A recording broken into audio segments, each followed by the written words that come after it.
आज सकाळी साधारण काही वर्तमानपत्रामध्ये इंदिरा गांधी पार्क स्टेडियमच्या कराराबाबत एक बातमी आलेली आहे. त्या संबंधाने मी हा खुलासा करू इच्छितो. साधारणतः इंदिरा गांधी पार्क स्टेडियम हे आपल्याकडचं जुनं स्टेडियम आहे सोलापूर शहरामधलं. त्यामध्ये काही गेल्या स्मार्ट सिटीच्या ह्या प्रोजेक्टमध्ये बरेचसे कामं पण करण्यात आले आणि हे स्टेडियम मेंटेन करत असताना साधारणतः दरवर्षी आम्हाला जवळ ₹1 कोटी खर्च महापालिका प्रशासनाला येत होता आणि त्याच्यामध्ये त्याला लागणारं जे स्किल्ड मॅनपॉवर वगैरे आहे ते सुद्धा आमच्याकडं कमी होतं.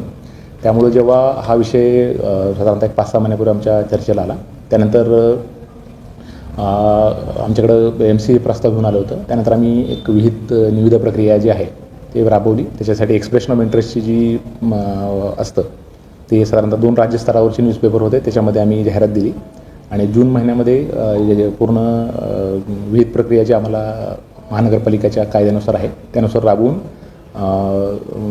महाराष्ट्र क्रिकेट असोसिएशन जे आहे तर त्यांना ते सिलेक्ट केलं गेलं आणि हे 30 वर्षासाठी हा करार करण्यासाठी हे प्रयोजित आहे. परंतु हे स्टेडियम साधारणतः हा स्टेडियमचा वर्षाचा जो खर्च जवळजवळ 1 कोटीच्या आसपास खर्च येत होता आणि त्यातून येणारी इन्कम साधारणतः 10 ते 15 लाखाच्या दरम्यान येत होतं. पण त्यामुळं आणि त्याच्यात मुद्दा असा होता की ऑफिशियली MCकडे हे स्टेडियम नसल्यामुळं तिथं वेगळ्या मॅचेस भरवण्याला सुद्धा अडचण येत होती. त्यामुळं मग आम्ही ही विहित प्रक्रिया करून प्रक्रिया केली आणि त्यानंतर पुढचा टप्पा असतो की आपल्याला त्यांना हँडओव्हर करणे आणि त्याचा नोंदणीकृत करारनामा करणे. तर साधारणतः दर महिन्याला माझा जवळ 7 ते 8 लाखाचा खर्च येत होता. त्यामुळे आम्ही तात्पुरत्या स्वरूपात त्यांना ताबा साधारणतः सप्टेंबर महिन्यामध्ये दिला. पण आणि त्याच सप्टेंबर महिन्यामध्येच साधारणतः हे हँडओव्हर करत असताना जवळजवळ एक ₹3-3.5 कोटी त्यांना ॲग्रीमेंट करण्यासाठी जे काही खर्च लागत होता तो येत होता. त्यांनी आम्हाला लेखी स्वरूपात विनंती केली आणि त्यानंतर आम्ही 9 सप्टेंबर रोजी ते जे शुल्क जे पत्र आहे ते आम्ही शासनाला पाठवलं आणि शासनाला पाठवल्यानंतर त्यांचा पाठपुरावा आता सुरू आहे आणि आता आम्ही त्यांना वेळोवेळी सूचित पण केलं की लवकरात लवकर करा.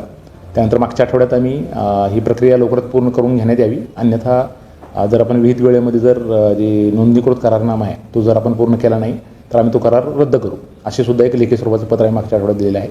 आणि ही जी पूर्ण प्रक्रिया केली होती याच्यामध्ये चांगल्या आपल्या जे लोकल जे खेळाडू आहेत त्यांना राज्यस्तरावरचं आणि महाराष्ट्रातले आणि देशातले इतर खेळाडूसुद्धा या ठिकाणी यावेत, या चांगल्या उद्देशानंच केलेली ही पूर्ण प्रक्रिया होती.